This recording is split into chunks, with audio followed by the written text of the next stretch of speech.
What's going on, y'all? This is John Alsace with the Face Mask Podcast, and today I wanted to do a backfield breakdown on the Chicago Bears, because we haven't talked about the Chicago Bears backfield at all this offseason. Now, their backfield depth chart goes something like this. It's David Montgomery up top, Tariq Cohen coming off a torn ACL, Damian Williams, who's signed in free agency but is coming back from opting out of COVID, Ryan Nall, Artavis Pierce, 6th rounder Khalil Herbert, and undrafted free agent CJ Marable. Now, let's start with David Montgomery. Last season, he was the RB6 overall, and in the last 6 games, he was the RB3. Most players who post numbers like that see a boost in their ADP the following season. But there's this narrative about David Montgomery that all of his production was based off of the fact that he played against terrible run defenses, and now Tariq Cohen's back in the fold after tearing his ACL, so he's gonna take away all his pass catching work, and Williams is in the fold after taking a year off COVID, so he's gonna take goal line work. So what's David Montgomery left with? Unexciting work that doesn't lead to touchdown. That is the assumption.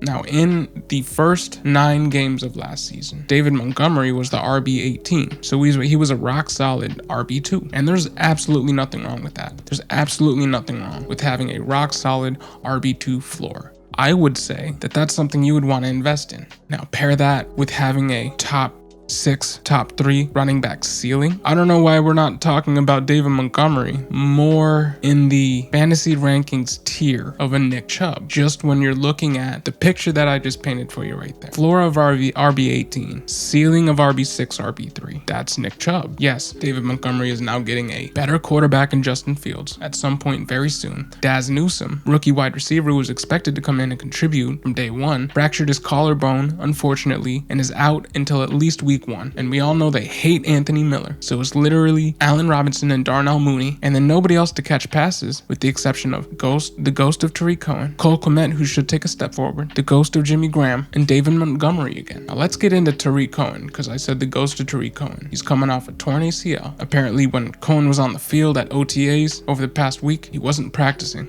He was still undergoing rehab, and for what it's worth, what medical studies have showed when paired with fantasy analysis is that running backs on average saw a decline of 0.34 yards per carry after their first season post ACL tear. Now, to make that a little bit easier to comprehend, the average running back scored more than 3 points less for their fantasy team per game the season after an ACL tear. Now, Tariq Cohen, through his first 3 seasons in the NFL, had an average of 7.19 fantasy points per game, 5.7 and 5.3 in 2017 and 2019 respectively. His best season was in 2018 when he was the RB17. He put up 10.18 fantasy points per game. If he were to take that more than 3 points less for their team per game per season after an ACL tear into account, that would amount to 7 points per game. That doesn't sound very appetizing. Over a 16-game stretch, that leads to 102 fantasy points, which equates to what Adrian Peterson was this past season, which is RB34, and that's Tariq Cohen's ceiling post-injury. Now, if we were to judge him based off of the 7.19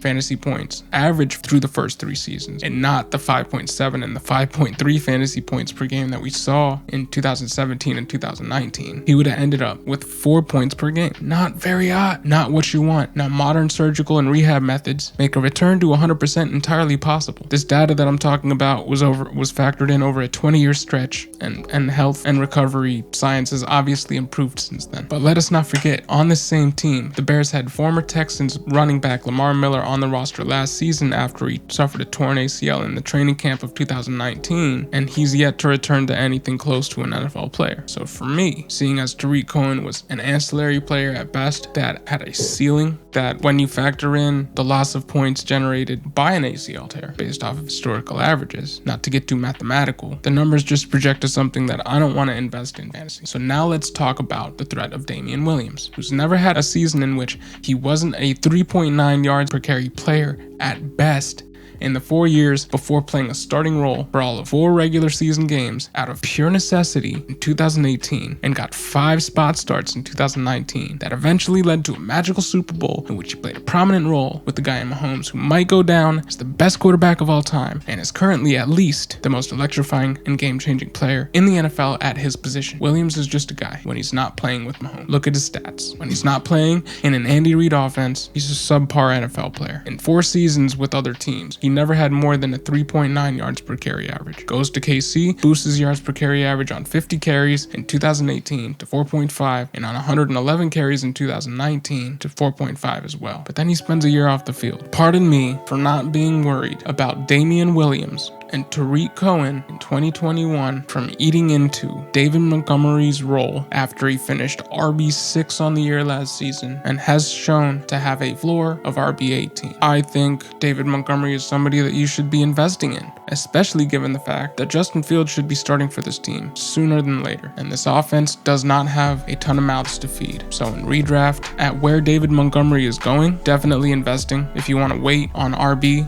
through the first few rounds, pick David Montgomery up in the 3rd or 4th. In Dynasty, he's only 23, going into his age 24 season. Super young. He's just coming off a top 6 season. I mean, isn't losing any of his workload when you really look at everything that's going on. They did not invest significant draft capital in a running back. Yes, they went out, got Khalil Herbert in the 6th round, CJ Marable as an undrafted free agent, but not every late round running back is James Robinson. That does not happen a lot. Prior to James Robinson and Philip Lindsay, it literally was unheard of to have an undrafted free agent running back come into the season as a rookie and do what they did. Neither of these backs have had any news break in their favor that would lead me to believe that they have a real road to an NFL snap share. James Robinson last season had news breaking left and right that would lead you to believe, and led me to believe, as I drafted him in many leagues prior to the season starting, that he was going to get a large workload. Khalil Herbert and CJ Marable don't have that at all. Ryan Nall and Artavis Pierce, they might not even make the team. Go out and get David Montgomery in basically all formats. He's being very much overlooked by pretty much everybody in the fantasy community, outside of probably Bears homers. And I'm not a Bears homer, I actually don't like the Bears. Bears fans, don't kill me. What do y'all think? Do y'all think I'm crazy? Do you think he should be ranked somewhere in the RB20s like a lot of other people out here? Put your thoughts in the comment section below. This is John Alsace with the Face Mask Podcast. Have a great day.